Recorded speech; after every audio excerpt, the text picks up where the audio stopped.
Aloha, my name is Janine Villanueva, and today I'll be sharing my research on Montessori education and how it compares to traditional education, especially focusing on the role of teacher and learner. I'll be discussing why Montessori education is still relevant in today's world and how it compares to more traditional approaches to education. I'll begin by reviewing some of the essential principles of Montessori philosophy, then compare Montessori practices with both traditional education and NAEYC developmentally appropriate practices. I'll also share research findings that support Montessori education, discuss how Montessori principles can be adapted into different learning environments, and conclude with my reflection. Education today looks very different from what it was originally designed for. A century ago, schools focused more on memorization and preparing students for predictable careers. Today, the world is changing quickly, especially with advances in technology, and children need skills like critical thinking, adaptability, collaboration, and independence to keep up. This is one reason Montessori education continues to be so relevant today, because it focuses on developing the whole child and preparing children for real-life situations, not just academics. At the center of Montessori philosophy is the idea that learning should be child-centered. Instead of the teacher controlling every part of learning, the child takes an active role. The teacher acts more as a guide and observer rather than the center of instruction. Montessori classrooms are also carefully prepared environments that encourage children to explore independently and make meaningful choices. Montessori also emphasizes intrinsic motivation. Instead of relying on rewards or punishments, children are encouraged to learn because they are genuinely interested and engaged. Research by Lillard found that children develop important self-regulation and executive functioning skills when they are given opportunities to make choices and learn independently. The differences between Montessori and traditional education become very clear when looking at the role of the teacher and learner. In traditional classrooms, the teacher is usually the center of instruction, and students are expected to learn the same material at the same pace. In Montessori classrooms, the teacher still plays an important role, but instead of directing every step, they guide and observe. Children are given more responsibility for their own learning, which helps build independence and confidence.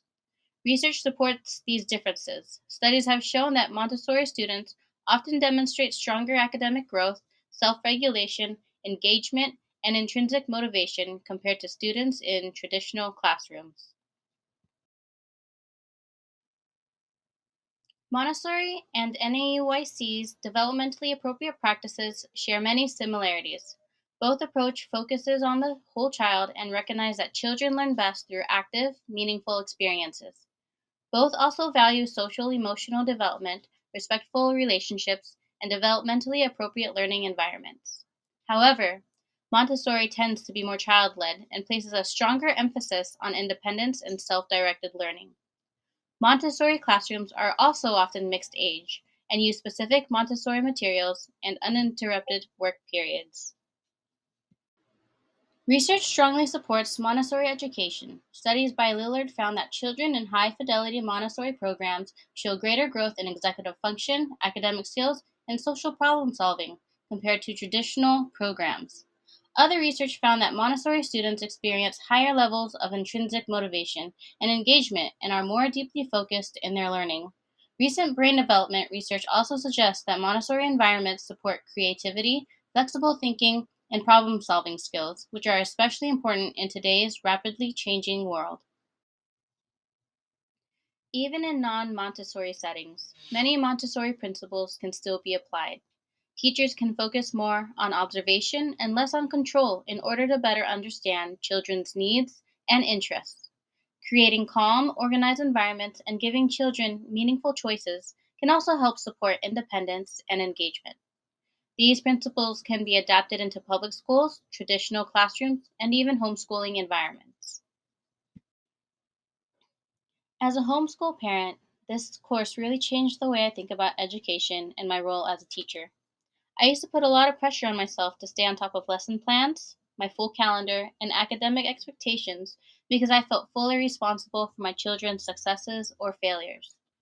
Learning about Montessori helped shift my mindset. I started realizing that children are naturally capable of learning when they are given the right environment.